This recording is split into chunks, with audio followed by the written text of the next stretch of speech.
Isang paalala, ang video na ito ay ayon lamang sa aking sariling pananaliksik. Hindi ko nais na pilitin ang sino man na maniwala sa videong inyong matutunghayan. Kung hindi kayo kumbinsido sa mga impormasyon at taliwas ang inyong paniniwala sa kaalamang aking ilalahad, maaari kayong gumawa ng sarili ninyong pagsisiyasat para sa inyong kakontentuhan. Ang videong ito ay gabay lamang sa mas malalim na kaalaman at pag-intindi at hindi gawa ng isang profesional. Naniniwala ako na malaya tayong magbigay ng opinyon at suhestyon bilang malayang mamamayan ng Pilipinas. Maraming salamat po.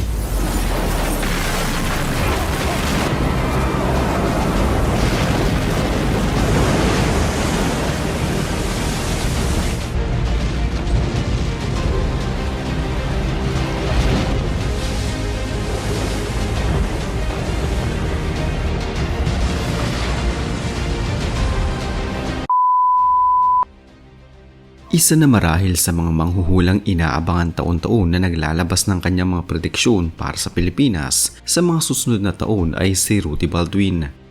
Marami kasi sa mga hula niya ang nagkakatotoo, subalit marami din naman ang nagsasabing nagkakataon lamang ang kanyang mga prediksyon. Wala naman talagang ibang nakakaalam sa kung ano ang mga mangyayari kundi ang Diyos lamang.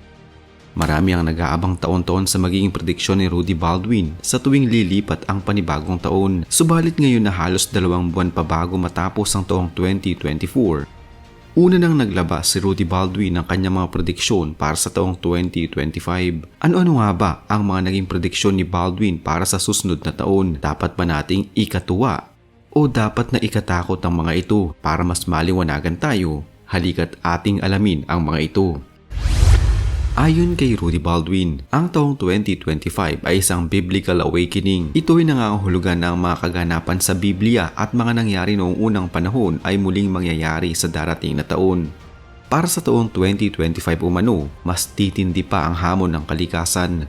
Magkakaroon ng isang klase ng sakit na naging sakit na din ng mga tao noong unang panahon at marami din umanong magaganap na pagbabago, himala at milagro sa Pilipinas. Sa taong 2025 din umano, mas ipaparamdam ng Diyos ang kanyang kapangyarihan. Mas madami din umanong mananalig sa Diyos sa darating na taon dahil sa kabi-kabilang mga problemang pagdaraanan ng mga mamayan ng Pilipinas.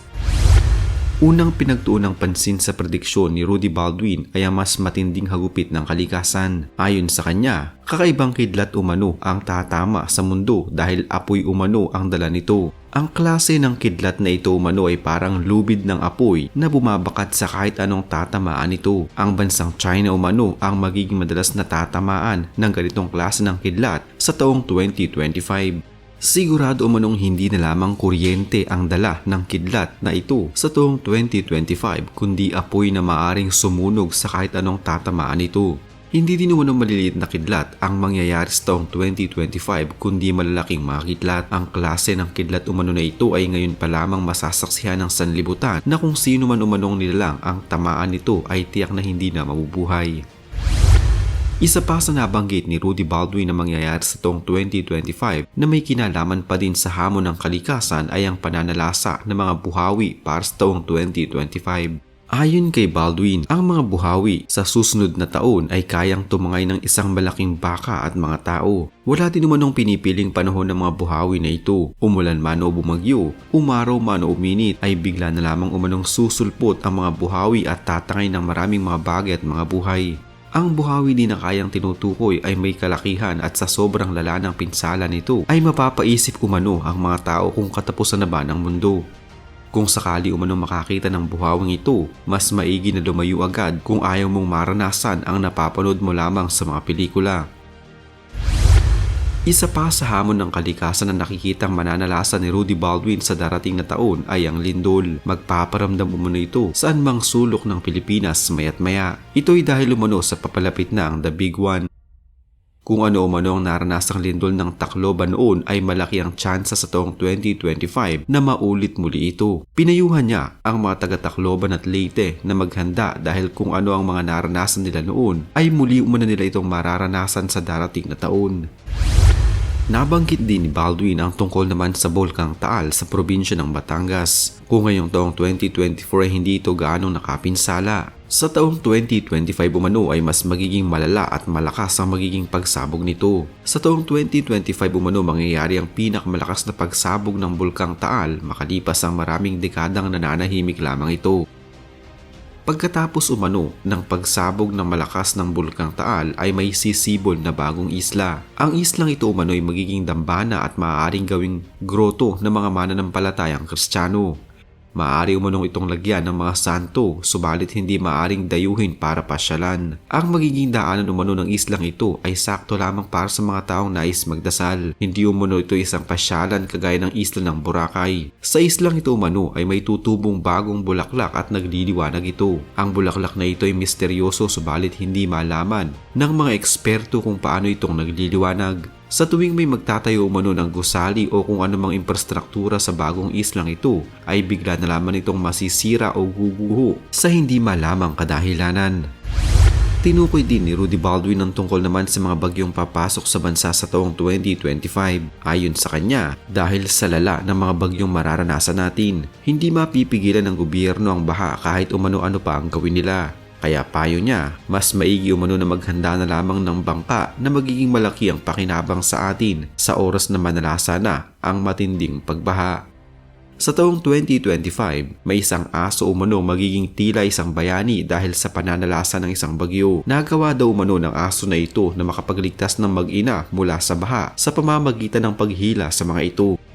Ayon pa kay Baldwin, dapat umanong paghandaan ng mga bagyong papasok sa Pilipinas sa taong 2025 na ang mga pangalan ay nagsisimula sa letrang O, letrang S at letrang P. Dahil ang mga bagyong ito umano ay may daladalang matinding ulan, pagbaha at malakas na hangin. Ang mga bagyo umano na ito ay halos may hahalin tulad sa lakas ni Bagyong Ondoy. Mananalasa umano ang mga bagyong ito lalong-lalo na sa Tacloban. Pagdating naman sa climate change, dodoble umano ang nararanasang tagtuyot ng bansa. Kahit umano ang mga insekto na nagtatago sa kanilang mga lungga ay magsisilabasan dahil sa sobrang init. Ugaliin umano na magtanim ng mga puno at wag lamang umanong basta putol lang ng putol, dapat ay palitan din ng mga pinuputol na mga puno.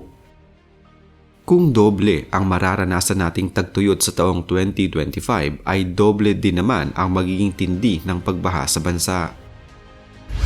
Kung pag-uusapan naman ang krimen para sa taong 2025, ayon kay Rudy Baldwin, mas lalo umanong tataas ang crime rate sa Pilipinas na kadalasan ng mga magiging suspect ay kapamilya lamang ng biktima. Wala umanong pipiliin ng krimen at lahat halos ng klase ng krimen ay tataas ang rate sa taong 2025. Marami din umanong mga bahay ang malolooban at pananakawan sa taong 2025. Kaya pinayuhan niya ang mga tao na mag-alaga ng aso at pusa bilang maging bantay ng bahay.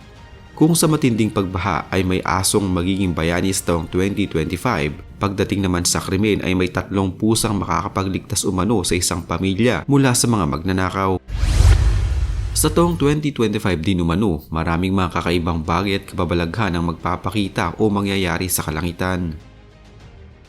Madalas umano na ang langit ay magiging kulay apoy. Sa oras umano na kumulimlim ang kalangitan, isa umano itong senyales na may mangyayaring aksidente o darating na delubyo hindi na lamang sa Pilipinas kundi sa buong mundo.